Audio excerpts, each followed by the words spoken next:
Vic Gerami, journalist, activist, and filmmaker.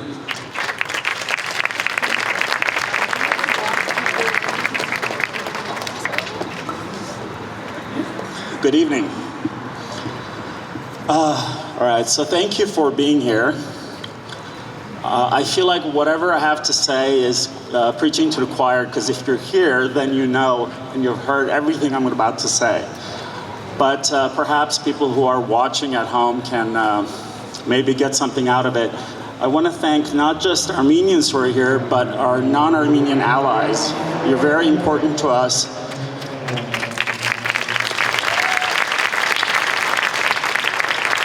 We are very grateful for your support, especially those of you who've been doing it for years, fighting this good fight with us, such as Senator Portantino, Congressman Schiff, Congressman Pallone, Senator Menendez, Congresswoman Spear, Congressman Brad Sherman, Congresswoman Barbara Lee, and many others.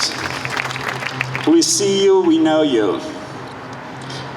We also see and know those who sat idle with deafening silence, or worse, played both sidism, when the greatest tragedy to hit the Armenian community worldwide happened, and continues to happen, I'm sad to say. I've had the privilege to go to Armenia many times in the last 2 years. I've interviewed countless veterans, refugees from Artsakh, journalists, eyewitnesses, and I'll never forget or unsee some of the things I've seen. Make no bones about it. Azerbaijan and Turkey, two nations with combined population of 90 million, are out to completely exterminate Armenians. 3 million combined people in Armenia and Artsakh. That's their end goal. Trust me. Their upcoming plan is Sunnik, right? So that's like their short-term goal. Their long-term goal is the extermination of all Armenians. And so I understand, I'm just gonna be really blunt. My publication is called The Blunt Post, so I don't leave anything out and I don't filter. I know some of us are a little burned out. Some of us are tired. Others are hopeless. For 2 years, we've gone through hell. But just think, if that's how we feel in a privileged life that we live in LA, in the comfort of our home, how an Artsakhi family feels when their kids are playing in the backyard and 200 feet is an Azerbaijani soldier with a machine gun pointed at them.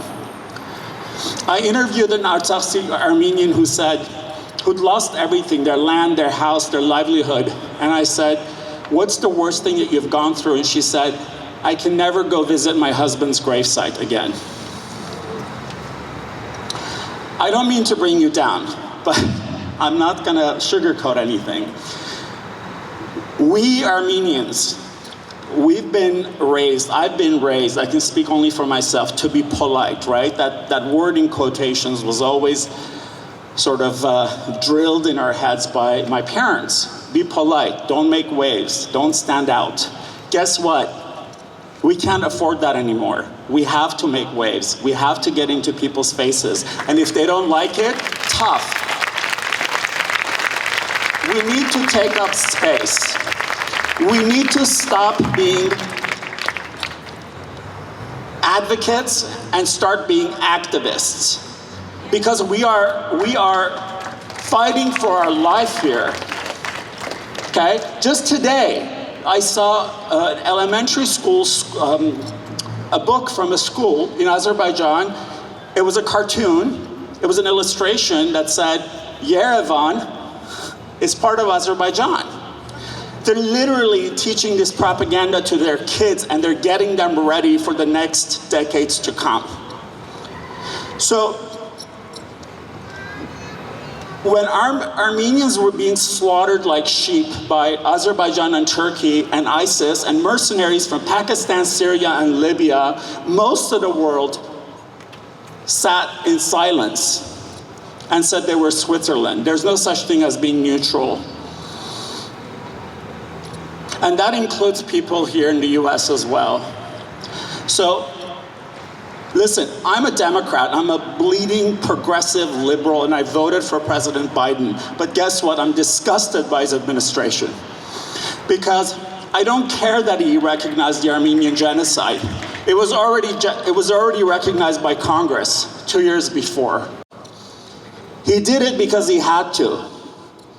But a week later, he lifted Section 907 of the Freedom Act and gave $100 million to Azerbaijan so that they can continue the second Armenian genocide.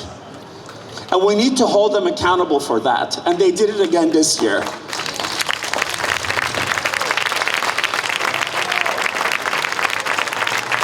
I'm glad to see that the world reacted as swiftly as they did with Ukraine.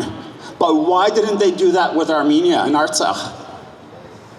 Why is Secretary Blinken playing both sidism and toxic false balance? Geopolitics and petropolitics and all of that, we know that. But then don't give us human rights speeches when it's all just garbage.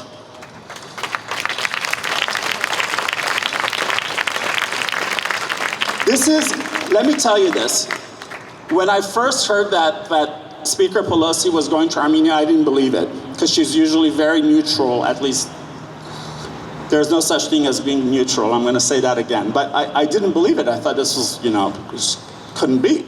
I'm glad she's there. It's very punchy. It makes a very good point, if nothing else but just optics, that the Speaker of the House, the third most powerful person in the US, is in Armenia with other members of Congress. But make no bones about it.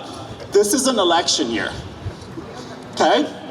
This is an election year, and our votes count.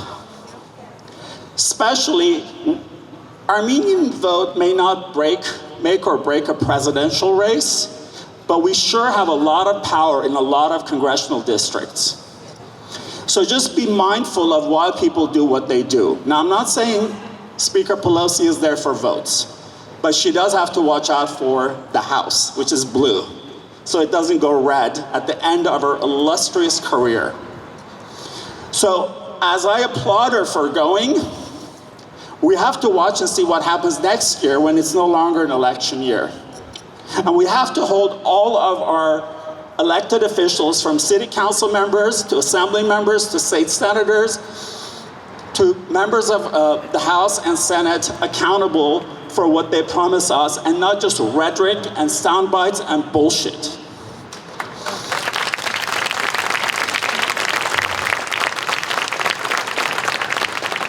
There are a lot of young kids here, and I hope you forgive my bad mouth, my dirty mouth, but I'm glad that they're seeing this, because you are the future. And I hope that we're all here because we're all activists, right? Activism is not a title that someone owns. We're all activists. We're here on a Sunday night and doing this. We can't put our guard down. And the people of Artsakh, they are, I'm not going to sugarcoat, they are in an open air prison surrounded by military. But we're not powerless, and we're resilient. And this isn't 1915. There are a lot more of us. We're all over the place. We're educated, we are resourceful, and we've survived wars. We've been around for 8,000 years, and there's a reason for that. So, absolutely. I want to end this to say we are not powerless. In fact, we're powerful, as long as we're united and we keep the focus on our two enemies, Azerbaijan and Turkey. Thank you.